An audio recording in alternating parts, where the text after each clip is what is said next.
Hello my dear students, मैं शोभित शर्मा स्वागत करता हूं आपका मेरे YouTube channel mind booster by Shobhit sir पर। बेटा, इस चैनल पे जो पहले सबसे पहली बात हम करें, जो भी नए बच्चे ऐड हो रहे हैं, ठीक है, सबसे पहले तो चैनल को आप सब्सक्राइब कर दो, क्योंकि इस चैनल के ऊपर आपको जेई और नीट की जो प्रॉब्लम होती है या जो ट्रिक वीडियोज होती है वो आपको सारी कंप्लीटली इस चैनल के ऊपर मिलेगी बेटा जी।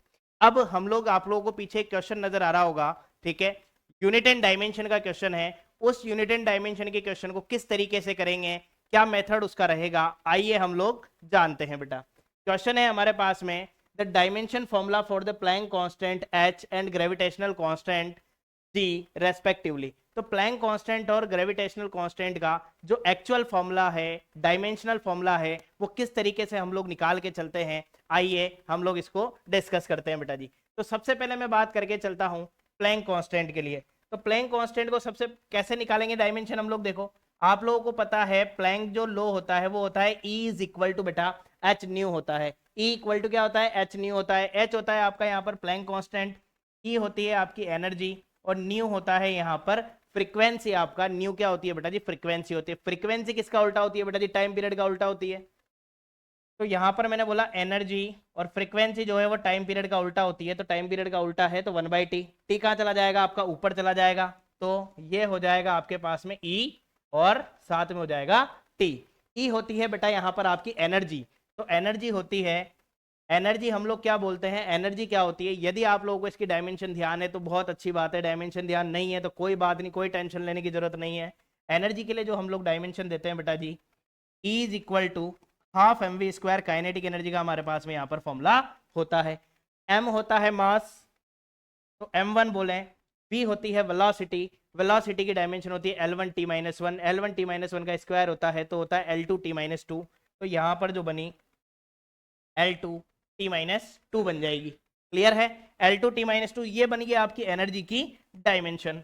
ठीक है, तो इसकी डायमेंशन यदि याद रखनी हो तो ध्यान रखना, एक काम को दो बार किया, दोनों बार माइनस लग रहा है, दोनों बार गलत किया। एक काम को दो बार किया, दोनों बार गलत किया, तो M1L2t-2 हमारे पास यहां पर हो जाएगा। ठीक है, अब एनर्जी की जगह हम E यहां पर डायमेंशन रख के चलते हैं। डायमेंशन क्या होगी हमारे पास में, M1L2t-2 बेटा, और आपको दिख रहा है T यानी कि टाइम है, टाइम है तो अपन बोल सकते हैं T1 हो जाएगा।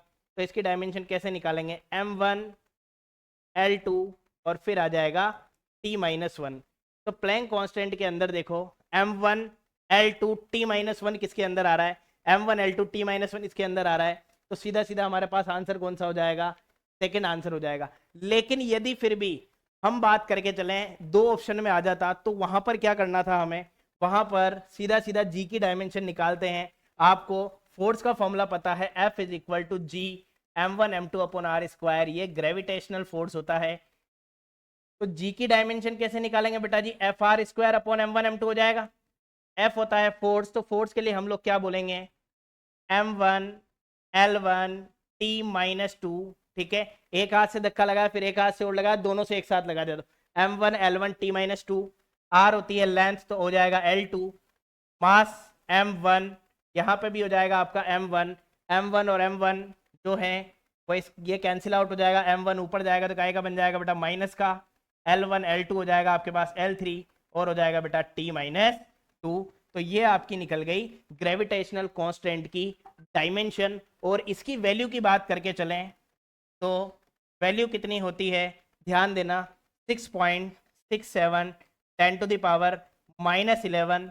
यहाँ से यदि मैं यूनिट बनाऊं तो F की यूनिट होती है न्यूटन, R होती है डिस्टेंस, तो मीटर स्क्वायर, अपोन में आता है किलोग्राम स्क्वायर। तो newton metre square upon kilogram square भी यहाँ पर यूनिट बन जाएगी और जी की वैल्यू हो जाएगी। क्लियर है बेटा, कंफर्म हो तो ऑप्शन नंबर बी आपका यहाँ पर करेक्ट होगा। ओके बेटा, जय हिंद जय भारत।